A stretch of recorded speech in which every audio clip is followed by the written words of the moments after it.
fall straight into a trap while marching in a loose formation, losing nearly half of their troops. Ay, ay, ay, man! Saps them and wipes out their army. Oh my! With Ottoman forces approaching from the south. This man is a genius, man. What the heck? Man, I really need to fix my sleeping pattern. Like, I just woke up and it's like so late. I should have had this video uploaded literally almost 2 hours ago. Oh my gosh, man, my uploads have been super late, man. Look, this is a suggestion, by the way. Like I said before, you know, like my life is super volatile, so I've just been doing a lot of stuff. And you know because of that, my sleeping pattern has been wrecked. But let's continue. I'm gonna try and fix it. All right, guys, I'm gonna try and fix it. Okay, don't worry. Turns its war machine towards Europe. Although officially at peace for nearly 3 decades, conflict has been brewing for years along the unstable Ottoman-Austrian border. Both sides keep looking for pretexts to launch frequent, large-scale raids into enemy territory. By 1591, clashes intensify along the Bosnian-Croatian border, and things finally come to a head in the summer of 1593. The war begins on July 29th. But before we continue, I want to give a shout out to Curiosity Stream. I actually bought Curiosity Stream for a bit. It was meh. Both It was meh, honestly. For a fight to extend their control over the Trans-Danubian and Carpathian regions. Numerous military operations mark the first years of the war, mainly for control over crucial fortresses along the Danube, with Ottomans maintaining firm dominance on the strategic level, poised to attack Vienna from the western Trans-Danubian sector that they firmly control. But the old Austrian capital is spared when the attack is postponed because of the death of Sultan Murad III and the ascension of Mehmed III to the throne. Another setback for the Ottomans is the unstable situation in the Carpathians, created by harsh economic pressures imposed by the central government. Namely, because of expensive wars with Persia and Austria, the Ottoman Empire needs vast sums to maintain its dominance in the Middle East and Europe. Dude, that's like the summary for all of these wars and empires I react to. Oh, yes, they need money. They need money. They need money. Oh my goodness. In addition, its army needs modernizing to keep pace with European powers. But because of the collapse of the Timar system, the expensive modernization has to be financed from the palace coffers.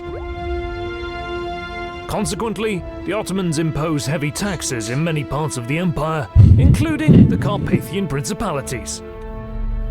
For much of the 16th century, Wallachia and Moldavia, although nominally autonomous, are in reality oppressed Ottoman provinces.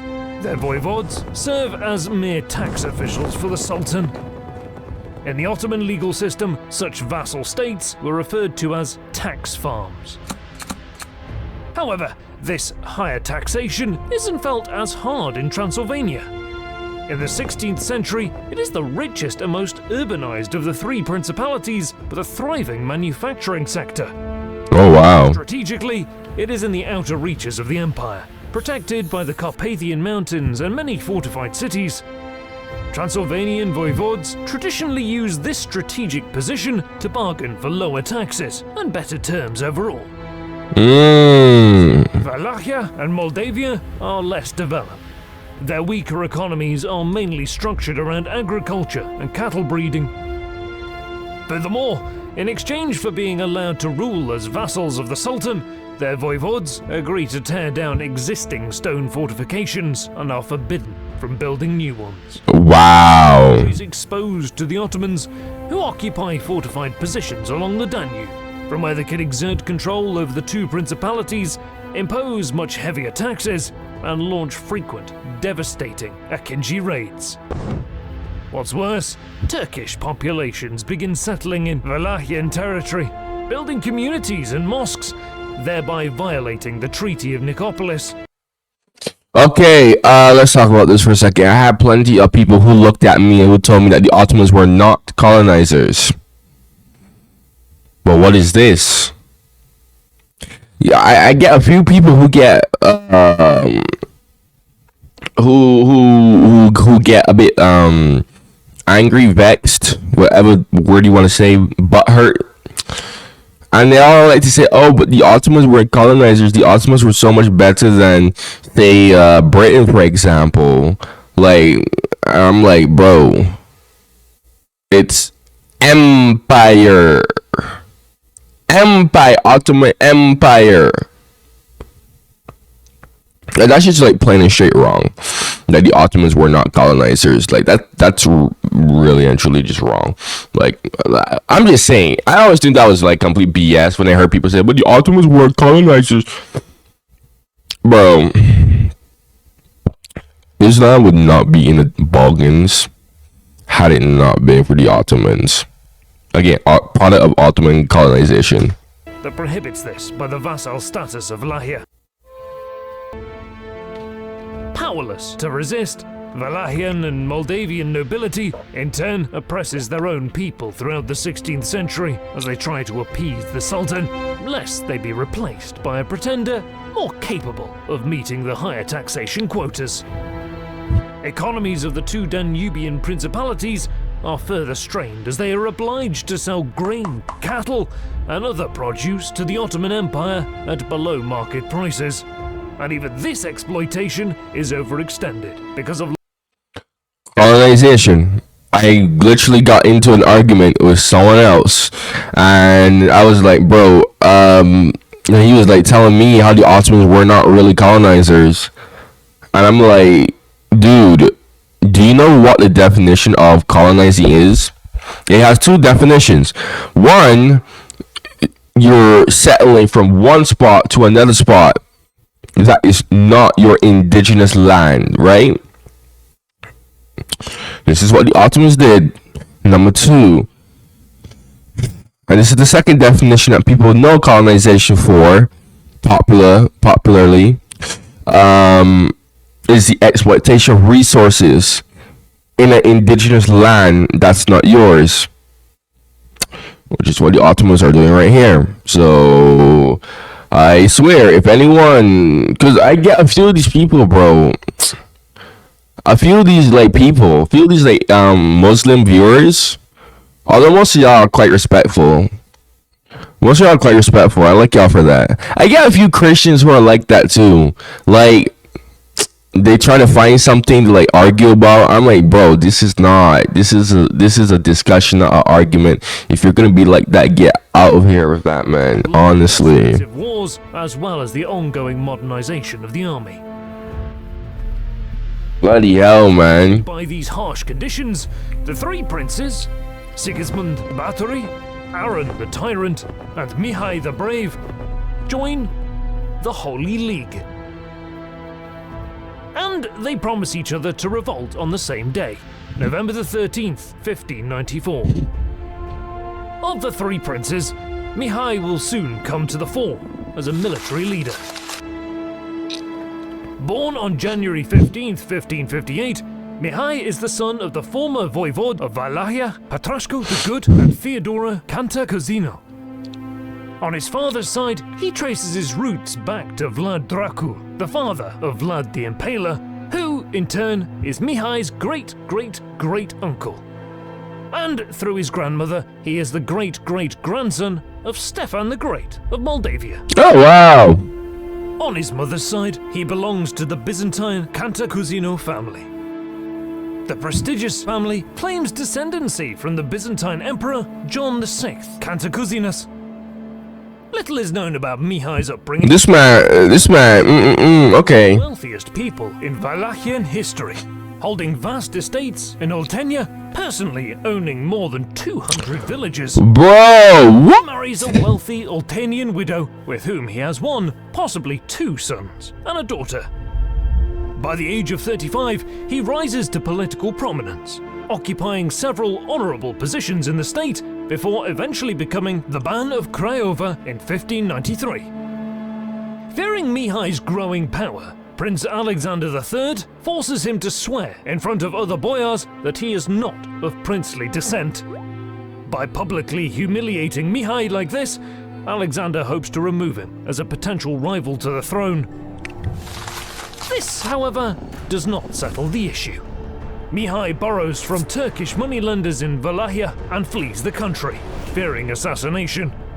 He travels to Constantinople, where he uses his political connections, but more importantly, his Cantacuzino ancestry, to secure even larger loans and persuade the Sultan to back him in his bid to the Wallachian throne. But Mihai has no intention of paying off his debts. Upon returning, he uses the borrowed money to gain support from the boyars and is elected Prince of Wallachia on October 11, 1593. Confronted with harsh terms imposed by the Ottomans, he makes a clean break with the past. Intent on taking Wallachia in a new direction, he will make a series of controversial decisions, for which he will be remembered as a heroic leader by some and as a treacherous tyrant by others.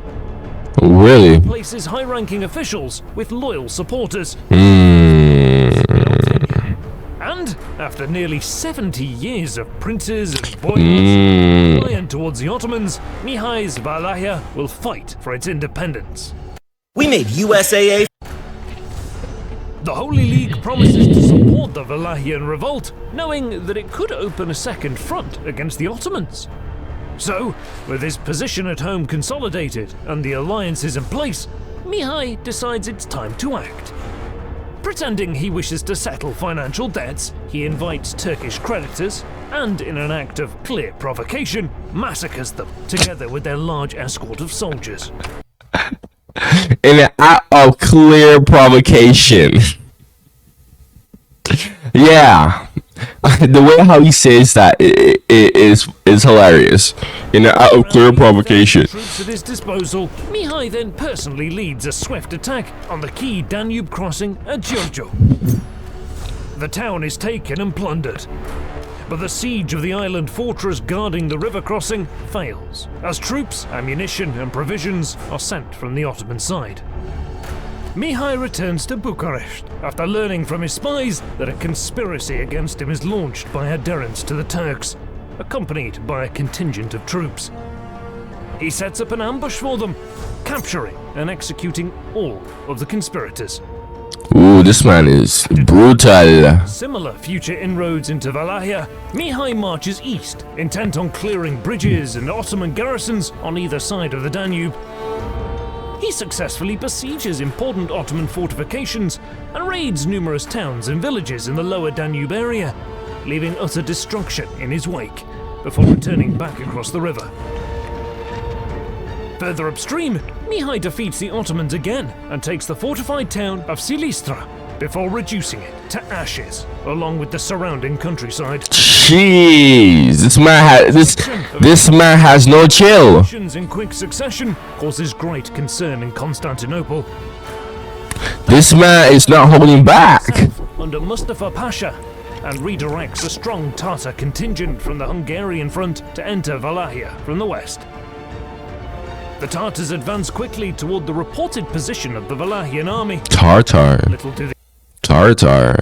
Tartars were in the Ottoman army at this point? Wow. They know. I didn't know that. Word of their movement. He secretly sends a small force west to set up an ambush while maintaining an appearance that his entire army is in camp just north of Giorgio. Expecting to encounter Mihai further east, the Tartars fall straight into a trap while marching in a loose formation, losing nearly half of their troops. Man! Saps them and wipes out their army. Oh my! With Ottoman forces approaching from the south. This man is a genius, man. What the heck? Mustafa Pasha crosses the Danube to confront the Wallachian prince. Aware of the enemy's numerical superiority, Mihai reacts quickly. Just 4 days after defeating the Tartars, he leads a daring night attack into the Ottoman camp and routs Mustafa's army, forcing them into a disorganized retreat. He defeats the Ottomans in a pitched battle, killing General Mustafa. Yo, this man is unstoppable. And destruction. Wallachian troops show no mercy, storming several fortified cities, leaving countless towns and villages in ruins, with the civilian population suffering the most. Another Ottoman general, Hasan Pasha, takes over Mustafa's retreating army and attaches it to his own contingent. Mihai gives battle and completely destroys Hassan's army, killing the Ottoman general, What? the Crimean Khan's son that was accompanying him. Mihai then This guy's Napoleon. This guy's Napoleon. This man is an unstoppable beast. This man is literally a beast right now. plunder. He comes to the aid of Aaron the Tyrant in attacking Brela, Kilia, and other Ottoman positions. With the lower Danube area and the Danube Delta secured, supply lines to the Ottoman army in Hungary are virtually cut, which significantly slows their otherwise successful campaign against the Holy League. Mihai renews his attack, devastating parts of northern Bulgaria And he's back at it again. territory. At one point, he reaches within 1 day's march from Constantinople itself, before turning back after assistance from the Holy League fails to materialize. Wow. In the Ottoman capital begin referring to Mihai as king and even emperor, spreading rumors that he might take the capital at any moment.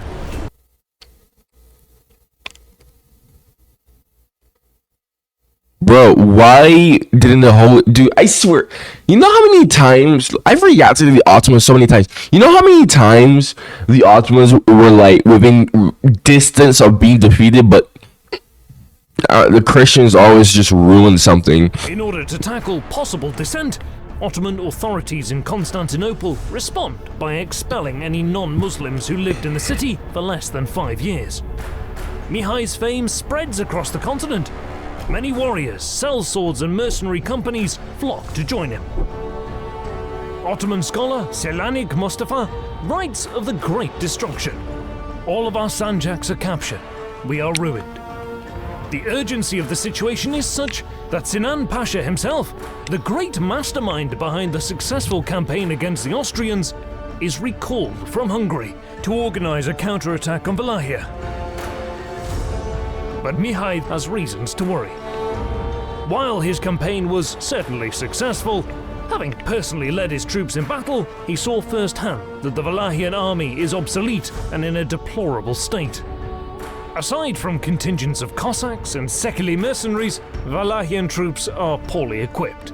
There is a general shortage of Cossacks were fighting. They were fighting. Wow, didn't even know Cossacks were fighting here. I had people who looked at me and they told me that that Cossacks, that Ukrainian people were Cossacks. And I'm like, what? That doesn't make any sense at all. Those Cossacks were just literal bandits, pretty much. It could be anyone. And they fought for any reason, mostly for money and loot, obviously. But yeah, no, Cossacks. no, Cossacks were not a specific group. But yeah, I'm actually glad that I actually learned that now that Cossacks were fighting with Wallachia. I will be using that later. of horses, weapons, carriages, tents, and even food supplies, water and fodder. Furthermore, there is a problem with discipline and basic training among the troops. At night, passwords would be called out loud in the camps. Wallachian troops would view foreign mercenaries with suspicion, sometimes encamping separately and refusing to cooperate with them. Hi, I am Sahid. Mihai realizes that he needs a professional army of mercenaries if he is to have any chance at stopping the efficient Ottoman war machine. What is Transylvania doing? Mercenaries and equipping them with firearms is extremely expensive. As your war is always expensive. The state of Wallachia cannot afford it. Nevertheless, Mihai puts his already weak Wallachian economy under stress in order to secure the necessary funding. Imposes much higher taxes on his subjects than the Ottomans did previously. In addition, he introduces a law that ties peasants to their landlords' estates in an attempt to avoid financial instability, Serfdom. effectively enforcing servitude upon his people. Yeah, He takes away the wow. liberties of countless free villages, turning them into dependent communities. Some communities attempt to buy their freedom and, ironically, the constant need for funds to pay for his mercenary army forces Mihai to accept the bribes, thereby invalidating his own laws. Needless to say, It's not his fault, though. It's not his fault. He's not naturally a tyrant. Here's the thing. I don't have a problem with people being a tyrant if they have a valid reason for it. If you're a tyrant because you're just greedy, then that's just you. high taxes, oppressive laws, and corruption quickly make him very unpopular. But Mihai considers these measures necessary. Furthermore, he expands the alliance with Sigismund, effectively becoming his vassal in exchange for substantial military support. The terms imposed by Sigismund are much worse than those Wallachia had with the Ottomans before the war. His reasoning is that he needs military support now, and he would have agreed to any terms. With his numbers bolstered to around 15,000, Mihai takes up position on the Danube. Across the river, the Ottomans are amassing 100,000 combat and non-combat troops, intent on fully incorporating Wallachia into the empire. Operations to cross the river begin in July. How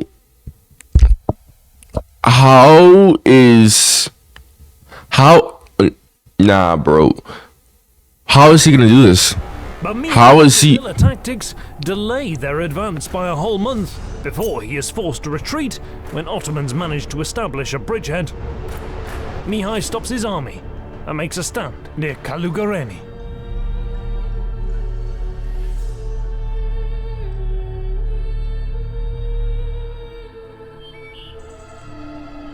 It's early morning. Mihai's camp is in a narrow valley less than 2 kilometers wide. Hills and thick forests surround the Wallachian position on two sides. Numerous streams flow down into the Nyajlov River, forming a largely impassable swamp. A single road goes across a bridge through the swamp, connecting Giurgiu and Bucharest. Knowing that the Wallachian army is somewhere in the valley, Sinan dispatches scouts to find fords across the swamp and stops his column so the rest of his troops can catch up. The aggressive Mihai goes on the offensive, wanting to engage the Ottomans while only a part of their army is present. Smart. Sinan shores up his ranks and readies the men, just in time. The momentum of the charge initially pushes the Ottoman line back, but Mihai surprisingly begins a fighting retreat towards the bridge soon after. He keeps the Ottomans committed, giving more and more ground, forcing Sinan to send more troops to prevent the vanguard from being separated from the rest of the army. This is bait. The retreat slows at a choke point near the bridge. Mihai's mercenaries inflict heavy losses on the enemy while they continue to pull back across the river, but the Ottoman vanguard is just as eager to press the advantage. As Sinan himself comes closer to the bridge, the Wallachian army on the other side comes into view. The enemy lured him into an ambush. Yep. Mihai's cannons open fire from the other side of the river. Ottoman troops are forced to march across the field under a constant barrage, while the vanguard's advance grounds to a crawl as they too are being bombarded. Seeing that This is so obvious. Sinan personally rallies the troops. With their general urging them forward, the Ottomans push the enemy back. Mihai responds by ordering more troops to descend on the crossing to hold the line. Yep. The deafening Stop that choke point. fighting drowns out orders from captains on either side. Meanwhile, Sinan's scouts return with good news. The way through the swamp is treacherous, but possible. The Ottoman general seizes the opportunity to envelop the enemy. He sends one contingent south of the bridge and orders another to find a way through the swamp and attack Mihai's right flank. At the bridge, sparring between the two armies continues, as neither side is able to break the stalemate. Mihai receives reports that an Ottoman contingent is attempting an encirclement from the south. Aware that he doesn't have the numbers to fight an open battle, Mihai reforms his left flank. He fires all of his cannons towards the approaching Ottoman cavalry. With a Wallachian line supported by artillery, Sinan's right wing abandons the attack while under heavy bombardment. At the bridge, the fighting also dies down as the exhausted troops disengage to catch their breath. Meanwhile, the Ottoman left wing is unable to find a way through the dense swamp. Around noon, Sinan launches a full-scale offensive, ordering Janissaries to attack the bridge and both flanks to envelop the enemy. Initially, it seems like the fighting near the bridge will be a repeat of the stalemate from earlier in the day, but Sinan orders trees to be cut down and placed over the swampy river around the bridge. Janissaries take it. That is actually genius. And gain the upper hand. That is so smart. Some of the Ottoman artillery finally catches up. Sinan orders most of. All right, Mihai. It looks like you're toast. Another 2 hours of fighting pass. Exhausted, the Wallachian line is on the verge of collapse. Yeah. Fearing a rout, It was good whilst it lasted. retreat, abandoning 10 of his cannons to the enemy. The Ottomans soon give up their pursuit, as their troops are just as exhausted. Wow. Fighting for hours in the midday summer heat. The afternoon wears on, and a thick fog descends on the valley. Sinan proceeds to send troops across the river. Mihai knows he must act. A few hours later, he orders a general attack, realizing that if the entire Ottoman army crosses, he will have no chance of defeating. And now, He puts his best troops in the front, sends a contingent of mounted scouts through the woods on his left, and places the reserves in the second line, positioning most of them on his right flank, anticipating an Ottoman envelopment from the west. Sinan is at first unable to see the enemy approaching, but news of the attack soon reaches him. Out from the fog come Mihai's first line of mercenaries. In a sustained attack, the Wallachians try to push the Ottomans back towards the bridge, but Sinan's troops prove their mettle and manage to hold the line. Aware that it is only a matter of time before the momentum of the Wallachian attack withers away, Mihai puts his life on the line, attempting to reinvigorate the men. He gathers his personal retinue and charges to the forefront of the fighting, throwing himself into the enemy line. All right, Mihai. In a matter of seconds. This brave act has an immediate impact on the morale of his troops. Okay. The Wallachian army pushes forward, as if under a spell. Albert Kirai positions the 2 cannons under his command and fires at the Ottoman soldiers near the bridge. To the east, having weaved their way through the woods they know well, Mihai's scouts finally emerge and charge the enemy's right flank. For the first time, the Ottomans are on the back foot. Seeing that his men are losing heart, Sinan personally rides across the bridge to rally his men. Okay. Presence slows the Wallachian advance, Okay. but not before Mihai manages to recapture his 10 cannons. Oh yeah. Barrage is unleashed on the Oh, I'm not gonna lie. Why did the Ottomans not remove those cannons? What? Oh yeah, that's over. That's GG. That is GG. point blank range. Yep, that is GG. Meanwhile, Kirai fires his cannons at the Ottoman right flank. Pressed against the Janissaries and taking heavy losses, Sinan's cavalry on the right routes, with Mihai's scouts pursuing them across the river.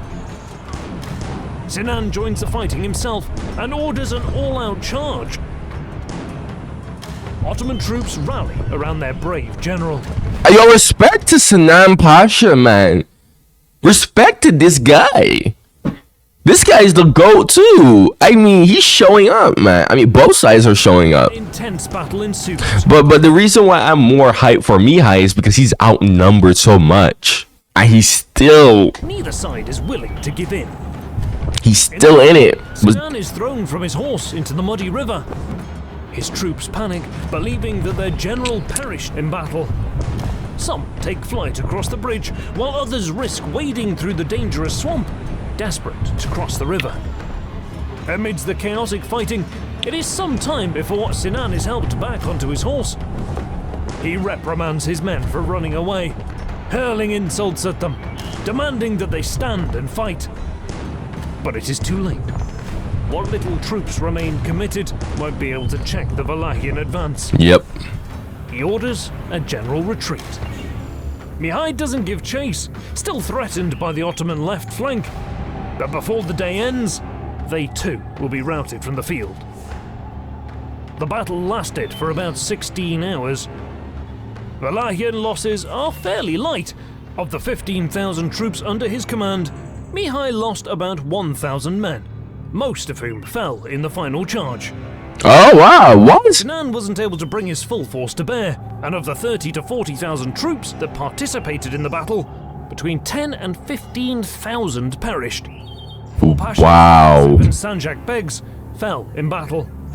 Much of the artillery and treasure from the camp were lost to the enemy. What in the world? This man... Mihai. Oh my goodness, Mihai. But Mihai didn't enjoy his victory for long. Vastly outnumbered, he realizes that he cannot continue a full-scale war against the Ottomans. And, on the very night after the battle, he retreats north into the mountains, where he waits for reinforcements from Sigismund and the Holy League. Meanwhile, Sinan marches... Look, man, Mihai, you did enough. This man did enough, bro. He did enough, man. He did enough. This man soloed the Ottomans pretty much. He did enough. Now it's time for the Holy League to come do their part. Into Wallachia. He occupies Bucharest, Târgoviște, and other major cities, and begins instating the full apparatus of the Ottoman administration, preparing Wallachia for annexation into the empire. But the story doesn't end here. If you enjoyed the video, please hit that like button. And I bet it doesn't end. You made it all the way to the end of the video. Make sure you subscribe if you like what I have to say, my reactions. If you like my reactions, go check out my other reactions. After you subscribe, if you have any suggestions, just comment down below for me. Make sure to also like the video. Another late video because my sleeping pattern sucks. I gotta fix that. Anyways, man, thank you for watching and goodbye.